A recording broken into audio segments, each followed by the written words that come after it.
Previously on Be the Judge. Make sure that woman doesn't get a single cent of my money. I should get a larger share of the proceeds from the sale of this house. She cannot be entitled to any share of that property. It should be divided equally. That is your verdict. And your verdict was...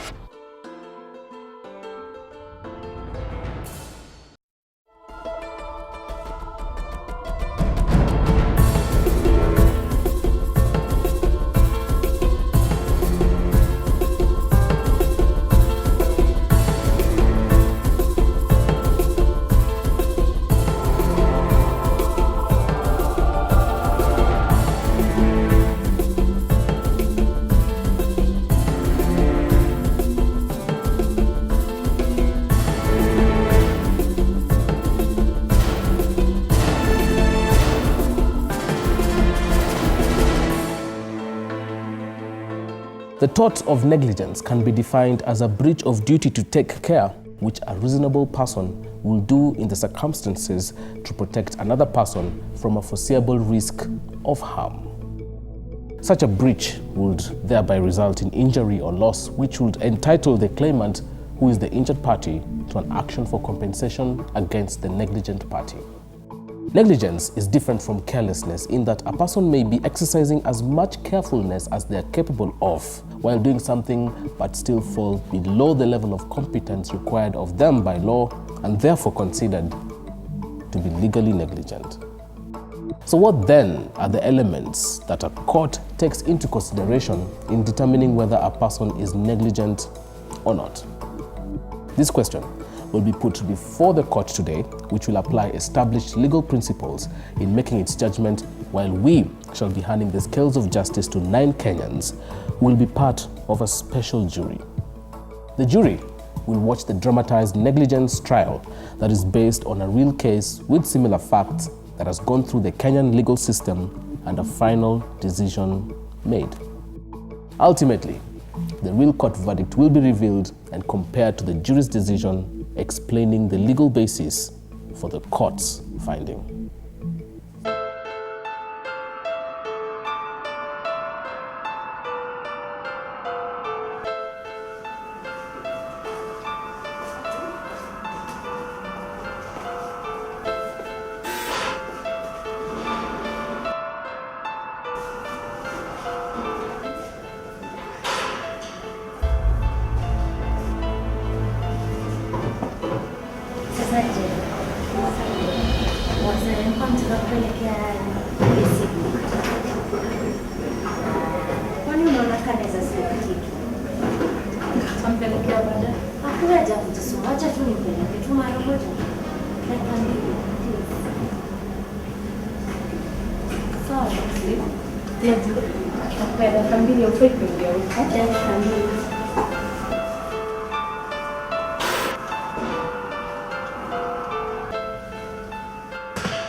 Alice, it's me. Did something happen? It's not as if you care. Hey, what's that supposed to mean?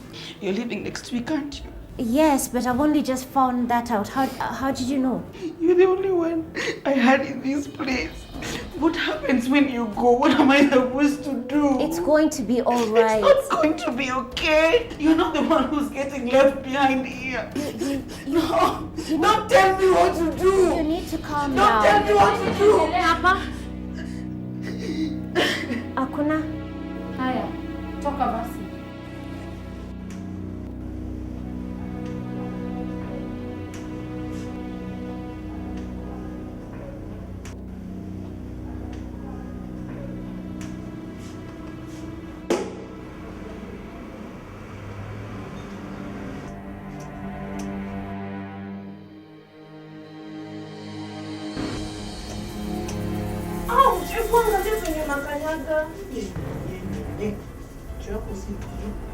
Unaweza kuangalia kukiwa na giza. Uone hakuna lights. Na hiyo ndio shida yako. Unaongelesha nani? Wewe. Nas!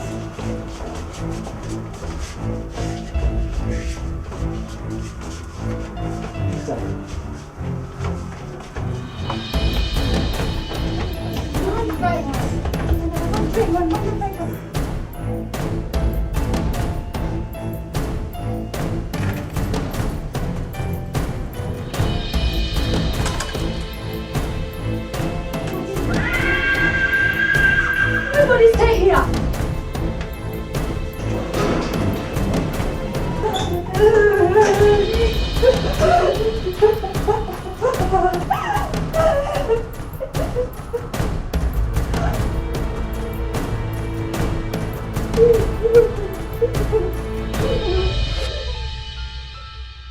My lady, on the 30th of November 2008, my client Tracy Mwangi was admitted at Mercy Home.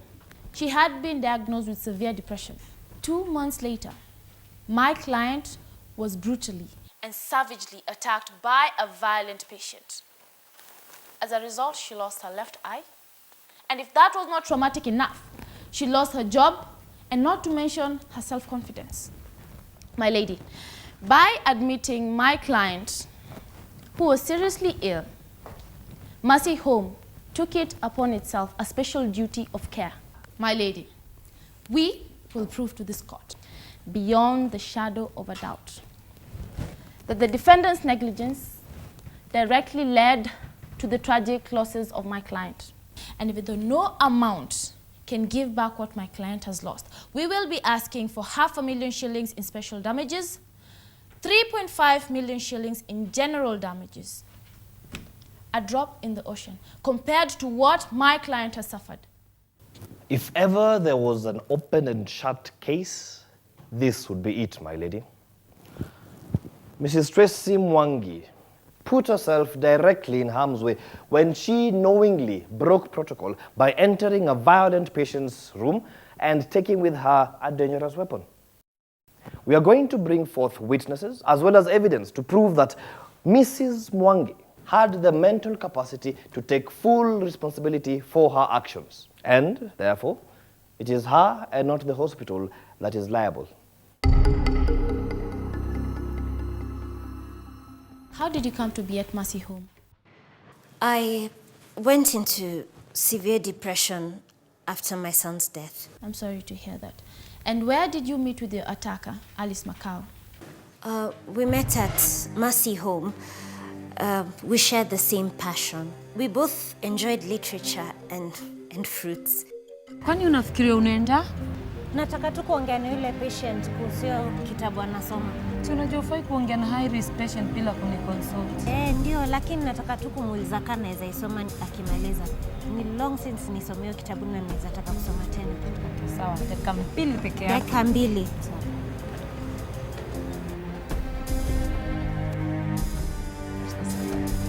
Bringing you back to January 24th when you were attacked, why did you go to Alice's room? I'd seen Alice earlier that day. I saw how devastated she was at the news that I was being discharged from the hospital, so I felt I owed her an explanation. And what explanation would that be? I wanted to reassure her that I was leaving the hospital, not her. Did you have any reason to feel that your life would be in danger when you went to see Alice? No, not at all. I had been with Alice for, plenty of times before that, and I had never felt in any danger, not even for a second. What happened when you went into Alice's room? I found Alice crying, and when she saw me, she just became hysterical. She accused me of betraying her. I tried to calm her down, but she grabbed me, picked up the knife, and the next thing I remember, I was in hospital with a bandage on my eye. Has your life changed since that incident? I was retired on medical grounds from my teaching position at Bahati High School. Having lost my income, I'm now financially dependent on my husband. The medical costs haven't helped much either. We've used up all our savings and we've even had to sell our family car. And How much did the medical bills come to? All in all, the eye treatment and the cost of the medicines all came to about 500,000 shillings. My lady, plaintiff exhibit number 1, receipts and medical bills and card by the plaintiff. Thank you. Mrs. Mwangi, why were you being discharged from the hospital?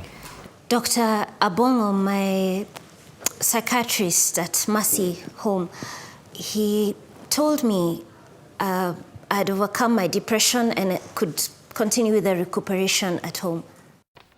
The patient has shown tremendous improvement. She is more lucid and eager to get back to her life. I recommend immediate discharge so she can recuperate in more familiar surroundings. Did you ever hear these words from Dr. Abongo? Yes. Defense Exhibit 1, Mrs. Tracy Mwangi's hospital records. Now, from your experience as a high school English teacher, what does the term lucid mean? It means thinking clearly. Thinking clearly, precisely. Again, from your experience, what is the meaning of the term high risk? Potentially dangerous. To self or others? Both, I think. I feel sure that you are an excellent English teacher. Now, correct me if I'm wrong. Against hospital rules, you sneaked into a restricted area where potentially dangerous patients were housed, carrying a deadly weapon. And all the while you were thinking clearly. You were lucid, is that so? She was my friend. Even so, what part of high risk didn't you understand? That will be all for this witness. My lady, I would like to re-examine the witness. Proceed. Drawing from your experience as an English teacher, what does the term recuperate mean? To recover or to get better. Is it a term used on a person who is already recovered or in the process of recovery? In the process of recovery. So according to the doctors, you were not 100% cured? Yes, I think that's what it meant. Thank you. That will be all for this witness. You were Tracy's guardian while she was at Mercy Home, were you not? I was. What was your duty as a guardian? To ensure her safety. So you did not fulfill your mandate? I tried my best. What was your relationship with Mrs. Mwangi like? It was fine. Did you ever grant Mrs. Mwangi any favors or bend the rules for her? Yes. Did you allow her to visit the high-risk ward without you being there? She was just dropping off Yes a book. or no? Yes. Taking you back to January the 24th, 2009, whose knife was used to attack the victim, my client? It was mine. Who was the last one to leave the nurse's station? Me. So you're the one who forgot to lock the door? No, I didn't forget. She stole my keys. No further questions for this witness. Tell me, Miss Mugo, is there a law at Mercy Home that forbids you from bringing to work essential cutlery for your day-to-day use? As long as I keep it within the nurse station, no. Did your supervisor know that you had a knife? Yes, she has used it a couple of times. How does the door that leads to the nurse's station work? The door has one of those things at the top that pulls it closed. Once it's closed, it locks itself automatically. So why didn't it lock itself on the night of 24th January 2009? There was no electricity. Are you saying that the door requires electricity to lock itself? Yes. I am a consultant psychiatrist at the Southlands Medical Center here in Nairobi, and I am the president of the East and Central African Association of Psychiatrists and Related Professions. Tell us about your dealings with Tracy. Well, I first heard about Tracy's case through the professional grapevine, and I knew immediately that it would be a most interesting case for me to look into. You see, at the time, I was writing a paper about cases of trauma experienced while receiving treatment at psychiatric institutions. So, what did you do after you heard about Tracy's plight? I contacted her husband, Alex, and they agreed to let me treat her. Tracy appeared to be suffering from a number of symptoms as a result of the trauma suffered at Mercy Home. I offered her free treatment if, in return, she would allow me to use her as a case study in my paper. She was only too willing, having suffered greatly. During the course of her treatment, what was your diagnosis on Tracy's condition? Well, there were many symptoms: anxiety, panic attacks, agoraphobia, anger, etc. Collectively, this is known as mood disorders. In your paper, What is the most common cause of trauma in the cases you've studied? Usually they are the result of violent attacks. By other patients? Yes. Do you think that violent and non-violent patients should be allowed to mix? As the term suggests, violent patients are potentially dangerous, and they are more likely to focus this aggression on non-violent patients, who are usually more timid and passive. So no, I don't think they should be allowed to mix. Thank you. That will be all for now. Doctor, have you published your paper yet? No, not yet. I'm still finalizing my research. Is that what you're doing here? Research? I don't follow. Are we going to see the outcome of this trial in your paper? Objection, my lady. Relevance? My lady, if Dr. Breman is going to quote the outcome of this trial in her paper, then I think it is safe to say that she has more than a passing interest in that outcome, that her opinion may not be objective. Dr. Breman is a professional and has taken an oath to tell the truth. As it suits her. So, doctor, are you going to quote the outcome of this trial in your paper? Yes, I might. Depending on the outcome, eh? It's all right, you don't have to answer that. That will be all for this witness, my lady. In this negligence action, what the claimant is required to prove is that 1, there was a duty of care owed to her, 2, that there was in fact a breach of that duty, and 3, that there was injury caused as a result of the specific breach. For the court to establish whether these elements have been adequately satisfied or to consider an award for damages, it needs to hear from the defendants.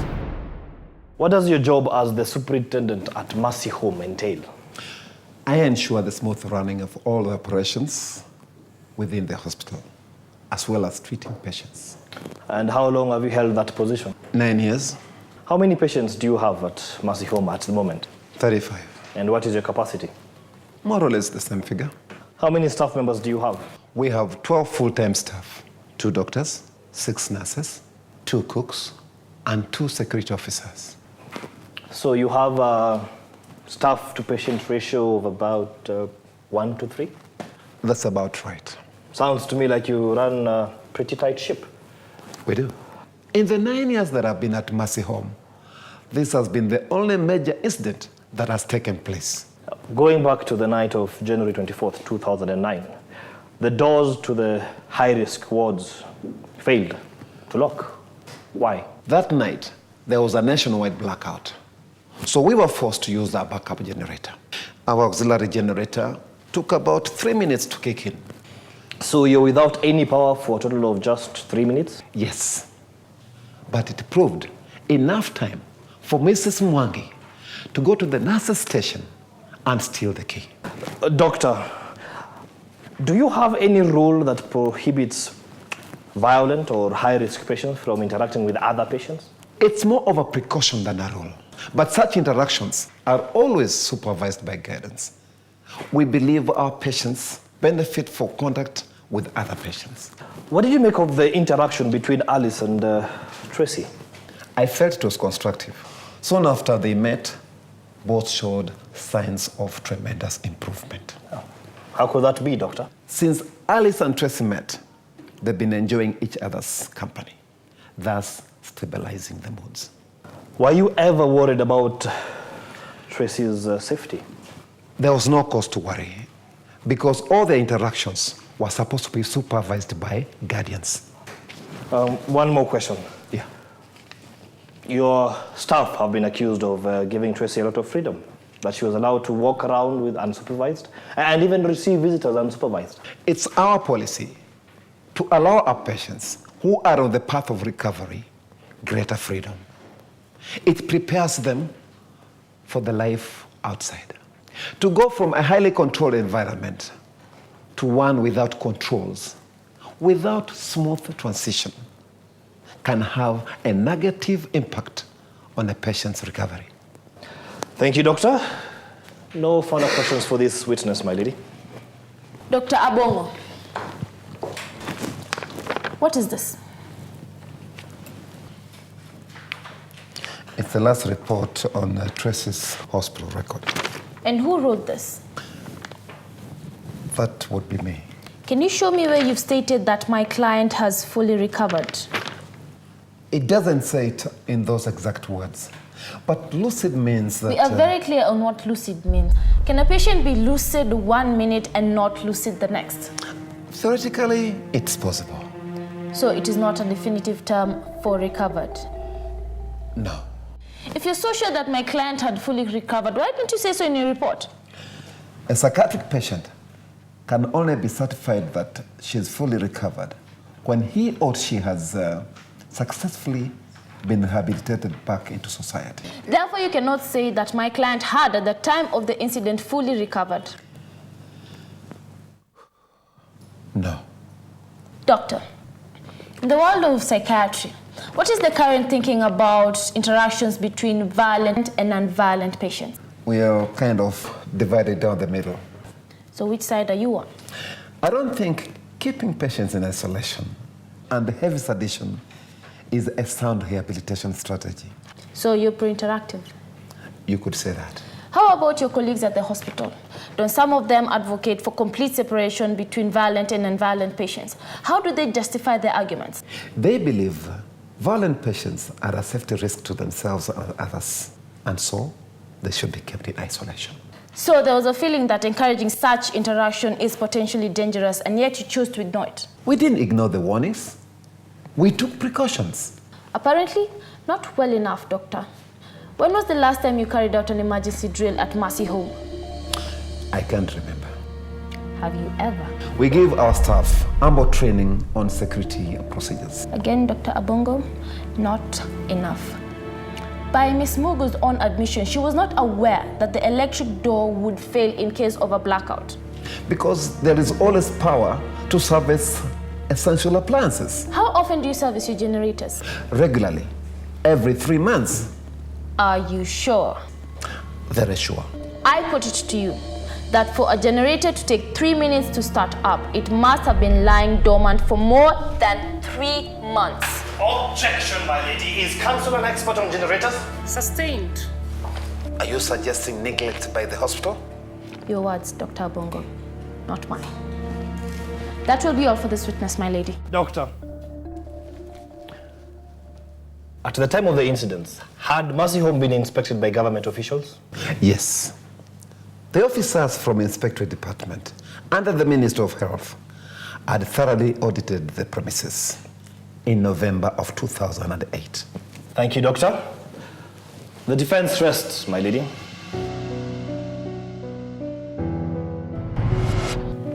My lady, rules, guidelines, and protocol are put in place for one reason: to keep order. In some cases, such as psychiatric institutions housing violent patients, following the rules may mean the difference between safety and harm, life or death. From Ms. Mugu's testimony, we know that on several occasions she, with the full knowledge of the home's administration, disregarded a rule that prohibits unsupervised interaction between high-risk and low-risk or non-violent patients, such as Mrs. Mwangi. In the course of this trial, other negligent acts by the administrators and staff of Mercy Home have also come to light. The staff were not properly trained on security matters, nor were drills carried out to prepare them for such an emergency situation. And finally, a dangerous weapon was left lying within the reach of a mentally ill patient, all which led to the unfortunate sequence of events of that night. My lady, it was these acts of negligence that directly contributed towards the permanent injuries suffered by my client. The loss of an eye, no less, at a time when my client was already suffering from a serious mental condition, therefore was owed a special duty of care. When considering your ruling, I not only ask that you grant my client 500,000 shillings in special damages and 3.5 million shillings in general damages as compensation for the suffering costs, loss of her sight, and loss of her income. I also urge that you send a strong message that such negligence and wanton disregard to rules has no place in our healthcare system. On January 24th, 2009, following a technical problem, the whole country was hit by a power cut. The generator kicked in within a matter of minutes, and the power was restored to vital equipment like the electronic security doors and computers. However, during this tiny window of opportunity, an unfortunate sequence of events took place. An altercation broke out between two patients in the low-risk ward that required two members of staff to break up. While the nurses were distracted, Mrs. Tracy Mwangi saw her window of opportunity. And what did she want to do? She wanted to have a chat with her dear friend Alice. We are all too aware of the outcome of this conversation. Mrs. Mwangi will have to live with the consequence for the rest of her life. Two things occur to me. First, that these were a sequence of events that no one could have predicted. Secondly, Mrs. Mwangi had the ability to comprehend what was going on around her and the mental capacity to execute her plan. Now, we even heard from her own testimony that she feared getting caught by the nurses, but decided that the risk was worth it. By sneaking into a high-risk ward and entering the room of a violent patient, Mrs. Mwangi voluntarily placed herself in harm's way, and as such, the responsibility for the injuries she suffered must lie with her and her alone.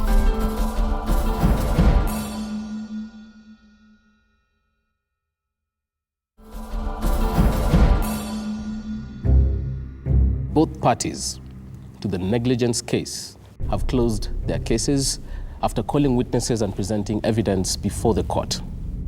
It is now up to you, the jury. Now your verdict will determine whether you think that the hospital that is being sued is liable in negligence. Prit, what do you think about this situation?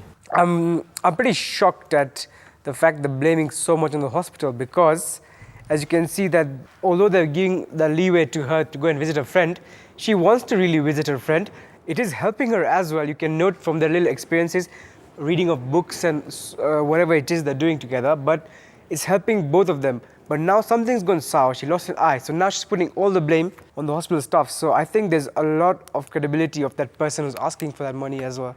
I'm a great believer in research, and in this situation, we've already seen documented evidence that violent patients should not be mixed with non-violent patients. So I think the hospital is fully negligent in this matter. They've allowed it to happen, and just because it happened once and nothing wrong happened, they continued the same thing over and over and over again. They also know that their doors operate with electricity. Then they also know that when they have violent people who are not mentally stable, there's likelihood to a crime to be committed. Then if you have non-violent people also, you can't assume just because they behave in a non-violent manner and they seem lucid, you're the person who's in charge, you're the caregiver, you're the caretaker. These people are not in their right mental capabilities. But did the hospital mix violent and non-violent patients? Yes, they supervised, but they were slack in letting it go unsupervised. One thing, fellow jurors. There was a knife on top of an unsupervised area. Unsupervised area, whether in the nurse's room or whatever, this is a hospital for the mentally ill people. So that is one fact that should be cleared here. Secondly, there was an unlocked room, whether with light or with no light. This room was not locked. But didn't Tracy have to steal the keys to get access to the high security? But remember, this person is in the process of recovering. This person is still sick. Right. Now that you've brought it up, she was to be discharged. To be discharged, yes. Meaning that she had not yet been discharged, one. And the medical report showed that recuperating, and according to English, this is process of recovery, not yet recovered.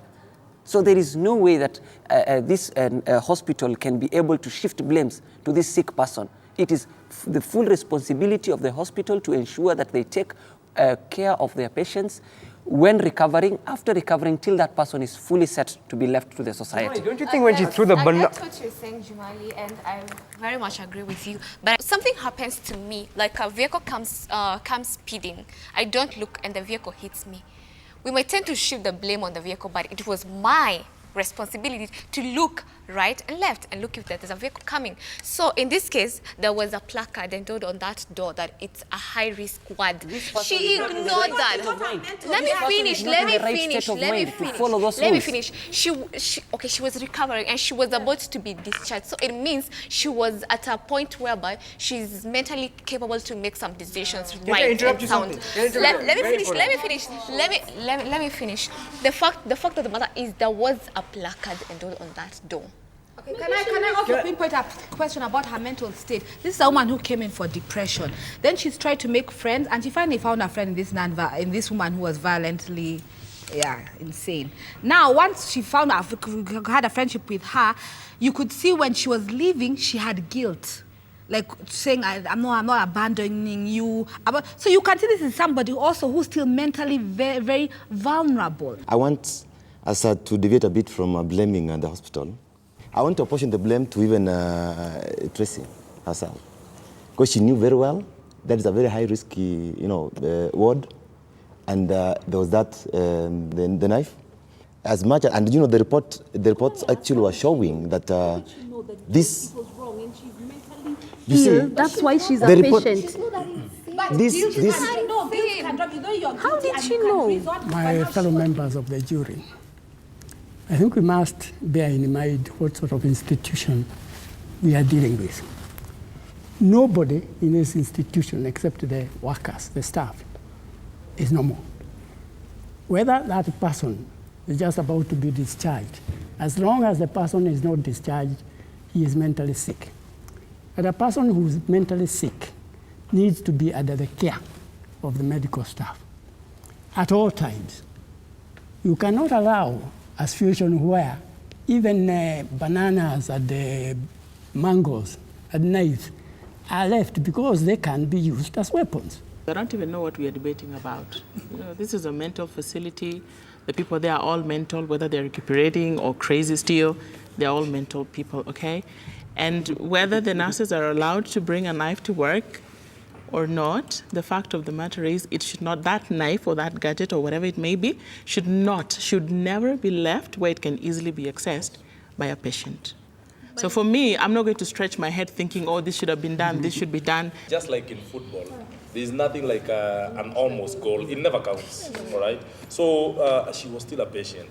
Tracy was still a patient. All of them are in there because they are patients. And when power goes out, even at home, what we do, you look for a candle. When it goes out and doors they cannot lock electronically, then you have to have hard, arrangements to have it locked manually. We have 2 security officers in this place. What's their job? Maybe one is to man the gate or stuff like that, and the other one within this medical facility. Let's look at the mental capacity of the plaintiff. She was admitted for depression. Yes. Does that mean that she cannot put 2 and 2 together? They've thrown around the word lucid. I think the idea is, yes, she's depressed, and yes, she's recovering. However, sometimes maybe she may not be able to connect the effects of this to the effects of the other. For instance, I know she's concerned about this other woman who's been left in the hospital, the one who's sick. I know she's concerned about that. She's then taken her book and the banana. But the fact that she took the knife and went in with it, do you think she thought about that? That is somebody who's not thinking rationally. Don't let it elapse your mind that this is the same person that was about to be discharged and go to the world and face all these things. No, she was to go to recover. She was going to recover. But she was supposed to go back and get back into society. And recover some more, yes? In familiar circumstances, so they said. The degree of normalcy, of recovery, is arguable. But as long as the patient is there, is sick, and cannot be held responsible for his or her actions. To add on that, the staff were negligent because even when she's moving around, somebody really should have noticed. Where were they? So, remember there was an emergency? It doesn't matter whether it was an emergency, but there is action that is supposed to be taken to cater for emergency cases. I just want to add that if we're giving any blame to Tracy, then we should also give blame to the patient who stabbed her, because she too is a patient. Why we want to give blame to only one patient does not make sense at all. It's because she's already mentally ill. Prit, finally, you're closing. Okay, I definitely feel the hospital has been very, very, very poor in the standards because they have nothing which is working, functioning properly. I feel Tracy is also slightly to blame. If someone would come to you and give you things and they throw them back, if I gave you something and you throw it back to me, I'm not going to go back with a mango for you. You threw the book and banana, why should I bother with you? That means I'm not staying.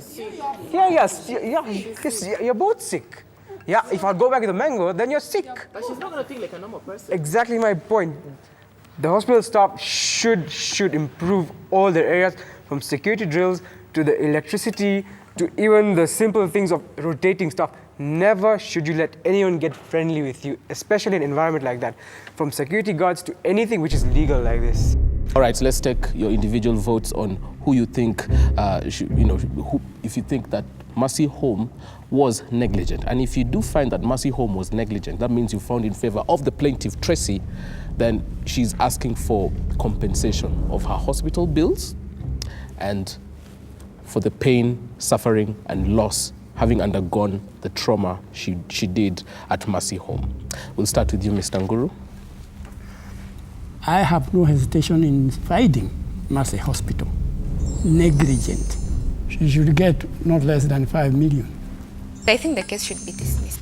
My verdict is the hospital is guilty of negligence. They should pay the 500,000 shillings of medical expenses, further pay 3.5 million shillings to get her back on her feet. Well, I think at this point, Mercy Home is a bit merciless because they were negligent. And I think the compensation is a bit low. It should be up to maybe a tune of 6.5 or 7 million. I think the special damages and the general damages should be awarded as paid. I think the amount that has been quoted should be compensated because no payment can be actually equated to an eye or to the loss that this person has undergone through. The facility was actually negligent and they're to blame for whatever happened. As for the compensation, I think that even though money can never sufficiently reinstate your full self, well, the amount asked is actually fair and it can get her to her feet. Since that happened in that hospital, my verdict is the hospital, in terms of compensation, to take care of the medical bills only. I feel the hospital should have watched its patients. So I find them that they are negligent, and I think this money is too little because she needs to go for more psychiatric counseling, and she has no job, so she does not have future earnings. Okay, so in the matter of Tracy Mwangi versus Mercy Home and the Attorney General, you, the jury, find in favor of the plaintiff. Eight of you think that the hospital was negligent, with only one dissenting vote. In terms of compensation, you feel that the special damages of 500,000 should be awarded, but you differ on the amount of general damages. I think the highest amount here being 7 million shillings. So that is your verdict. Thank you very much for your service. It's now time to find out what the court came back with. In order to establish that a duty of care is owed to a person, 2 questions must be answered. First, whether there is sufficient relationship between the person who has suffered damage, in this case, Mrs. Tracy Mwangi, and the wrongdoer, in this case, Mercy Home.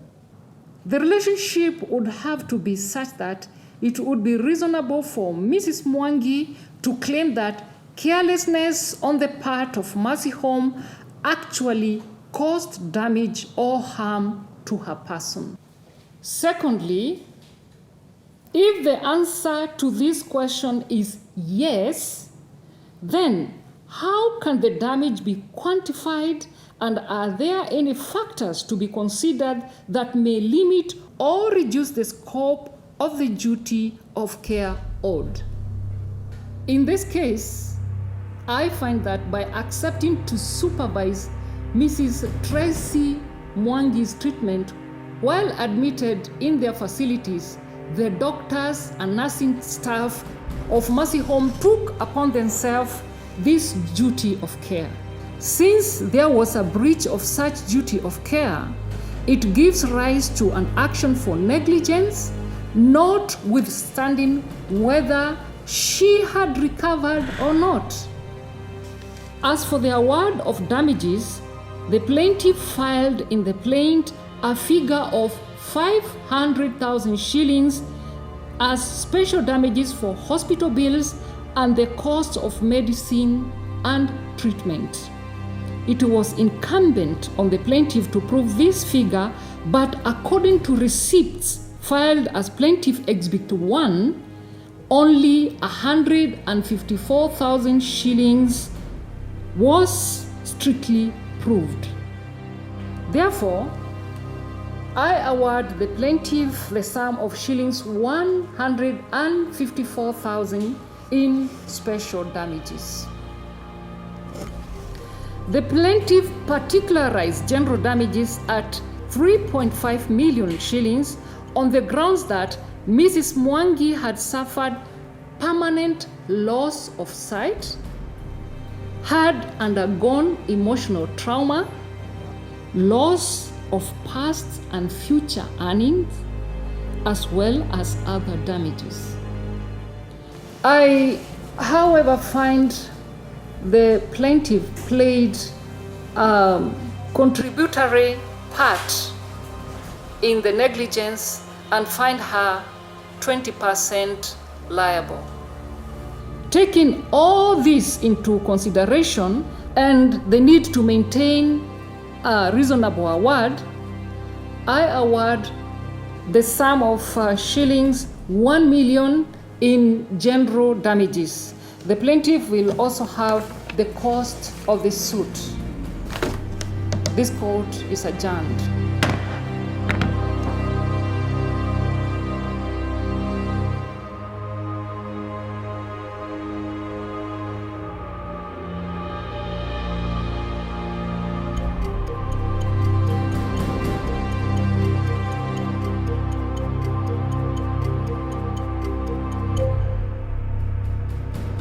So that concludes the case of Tracy Mwangi versus Mercy Home, dealing with the tort of negligence. Now, on the matter of apportionment of the damages, in terms of special damages, you have to produce the receipts. And you produce the receipts of the costs that you have incurred. So you have to prove this strictly. Now, in terms of the general damages, which are the ones which are awarded as compensation for loss, suffering, and the trauma, usually there's a practice where you would look at decided cases from our Kenyan courts and look at the trend on how they award these general damages. We'd like to know your verdict if you're watching us from home. Please SMS your verdict to 8040. And you can also log on to our Facebook page, that's Be the Judge TV series, and follow the discussion and be part of the deliberations that are ongoing right now. And this case concludes this series of Be the Judge. I would like to thank you, jury members, for your dedicated service on our jury, and I hope that this experience has been both educative and memorable. And if you'd like to be part of our jury for our next series, please SMS us your details to 8040. We'd like to know your name, your age, and what you do. You can also post your details on our Facebook page. That's Be the Judge TV series on Facebook. And with that, thank you for watching, and see you very soon on Be the Judge.